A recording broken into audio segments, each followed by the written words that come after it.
Hello everyone. I just wanted to make a brief video about k-means clustering and what k-means clustering is doing from a conceptual level. So I just want you to imagine that XY plane that you learned about perhaps in middle school or high school, where you've got, right, the x-axis is that horizontal axis and the y-axis is that vertical axis.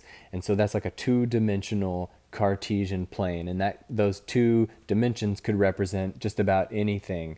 Could be like age and income. In any case, they're going to be columns in your data file. Generally speaking, they'll be represented as columns, those dimensions, and then each row is going to be a particular point in space. So let's say you had two columns, age and income.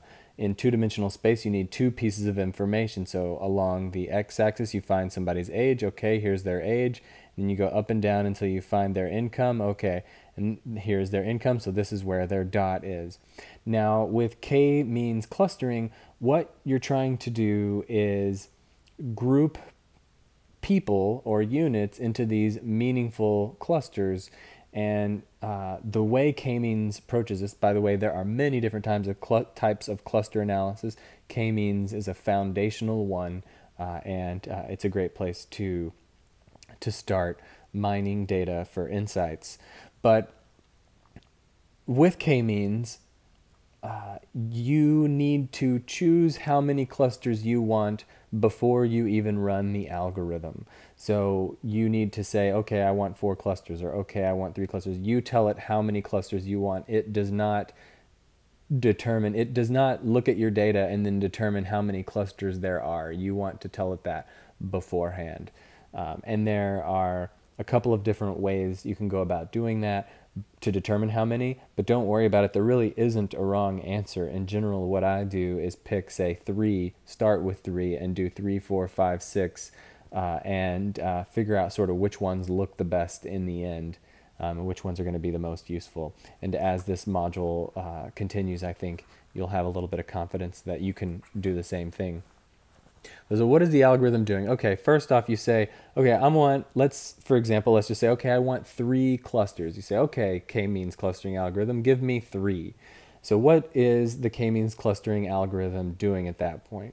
Well, what it's doing is it's sort of creating 3 flags. You could imagine 3 flags that are on this Cartesian XY plane, and those flags are called centroids. Those flags are going to represent the center of your cluster. And k-means clustering is like it's taking those flags and it's moving them around the Cartesian plane until it finds the best places to put those flags that optimizes the clusters. All right, how does it pick how to optimize those clusters? Well, okay, we told it the number of clusters we want it to have. So that's one step that k-means clustering doesn't even worry about. We say we want 3 clusters, that's it. It's going to make 3 clusters.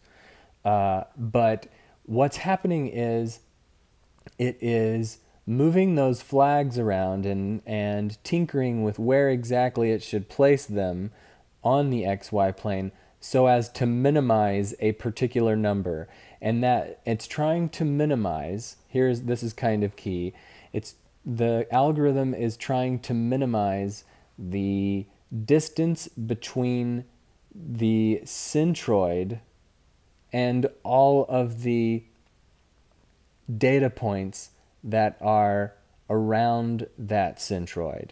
So let's say in this example here, say we've got a yellow cluster, a red cluster, and a blue cluster. But of course we don't know which data points belong to which cluster yet.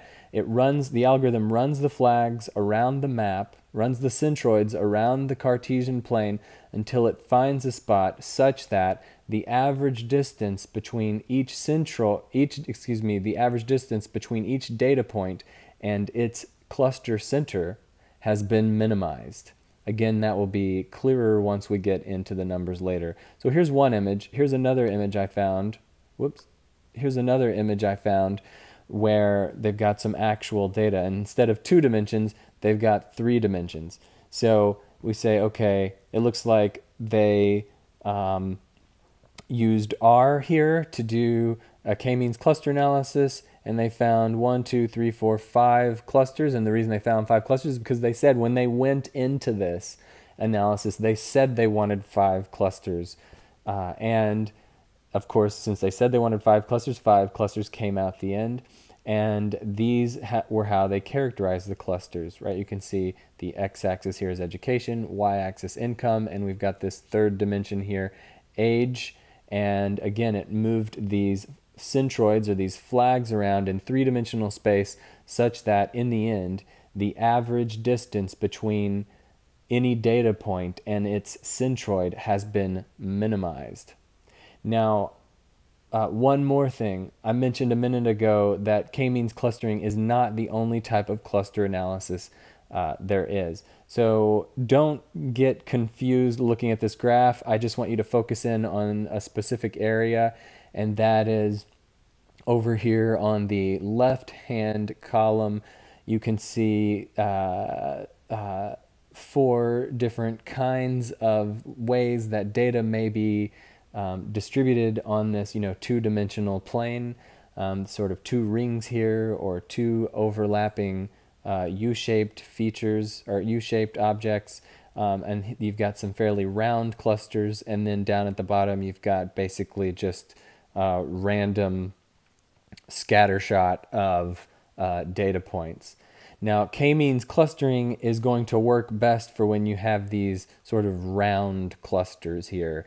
And I want to mention just a couple of assumptions that k-means clustering is making, right? So it's making the assumption that, so it's running around this space with flags. That means that it's sort of assuming that your clusters are circle-shaped or sphere-shaped, right? Depending on how many dimensions that there are in your data. And it's assuming that that there aren't any overlapping clusters. If you can see the second one here, right, it looks like these clusters are not round and shaped, they're U-shaped. And so k-means clustering isn't going to categorize those things in the way that, that they look like. So you can see that k-means clustering won't necessarily categorize your data points in the way that they actually look like they should be categorized when you look at them with your eyes. Now, that's not necessarily a problem when you are doing cluster analysis with sales data or with survey data.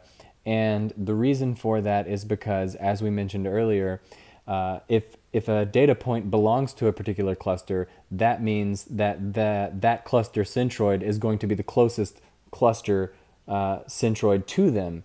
And so any data points around a particular centroid are going to share some common characteristics anyways.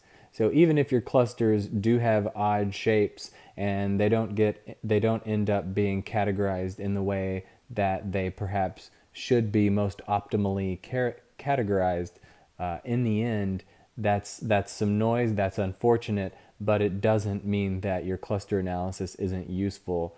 And once we get into the numbers, that will become clearer.